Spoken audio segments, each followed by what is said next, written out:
YSR Congress party అధినేత మాజీ ముఖ్యమంత్రి వర్యులు శ్రీ వైఎస్ జగన్మోహన్ రెడ్డి ఆదేశాల మేరకు శ్రీ సత్యసాయి జిల్లా పెనుగొండ నియోజకవర్గంలో మాజీ మంత్రి వర్యులు వైసీపీ జిల్లా అధ్యక్షురాలు శ్రీమతి ఉషా శ్రీచరణ్ ఆధ్వర్యంలో జరిగిన వెన్నుపోటు దినం కార్యక్రమం పెనుగొండ నియోజకవర్గ పరిధిలోని అన్ని ప్రాంతాల నుంచి భారీగా తరలివచ్చిన వైఎస్ఆర్సీపీ నాయకులు, కార్యకర్తలు, అభిమానులు కూటమి ప్రభుత్వ తీరుకు వ్యతిరేకంగా నినాదాలు చేస్తూ ర్యాలీ చేసిన వైఎస్ఆర్సీపీ నాయకులు, కార్యకర్తలు పెనుగొండ వైఎస్ఆర్ కాంగ్రెస్ పార్టీ కార్యాలయం నుండి ఆర్డీఓ కార్యాలయం వరకు ర్యాలీగా బయలుదేరి కార్యాలయం వద్దకు చేరుకుని అనంతరం పార్టీ శ్రేణులతో కలిసి ఎంఆర్ఓకి వినతి పత్రం అందజేశారు.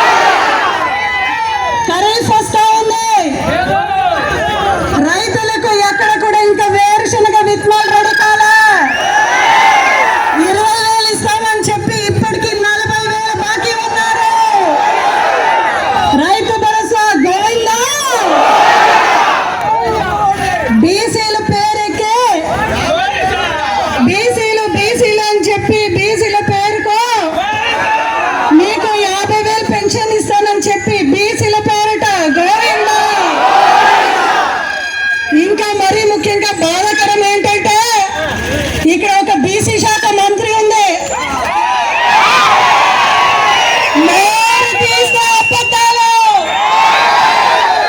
నోరు తీస్తే హాఫ్ నాలెడ్జ్ సవితమ్మకు గత ప్రభుత్వం అలా నీకు ఆ ఫ్యాక్టరీ వస్తుంది, ఈ ఫ్యాక్టరీ వస్తుంది, నీకు ఆ జాబ్ ఇస్తాం, ఈ జాబ్ ఇస్తామని నిరుద్యోగులందరూ కూడా ఈ రోజు మొట్టమొదటి మధ్యాహ్నంలో ఇక్కడ నిలుచుకున్నాం. నిరుద్యోగుల భృతి గోవిందా.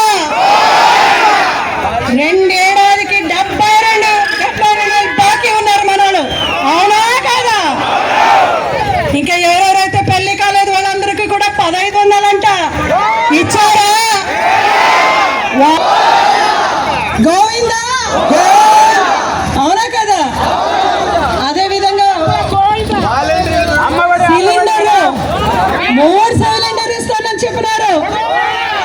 అది ఎక్కడో తూతూ మంత్ర ఒక సిలిండరు. ఏదన్నా అడిగితే యారమ్మ బీసీ మంత్రి 3 సిలిండర్లు అడిగితే పోయి ఎవరో ఇంట్లో గ్యాస్ వెలిగించి టీ తాగుతుంది ఈ సవిత. అమ్మా, నీ బండవాళంలో చూస్తాం, అమరావతిలో ఏం పడుతున్నారో ఫ్రీ బస్సు పెట్టండి అమ్మా అని చెప్తే 2 ఫ్రీ బస్సు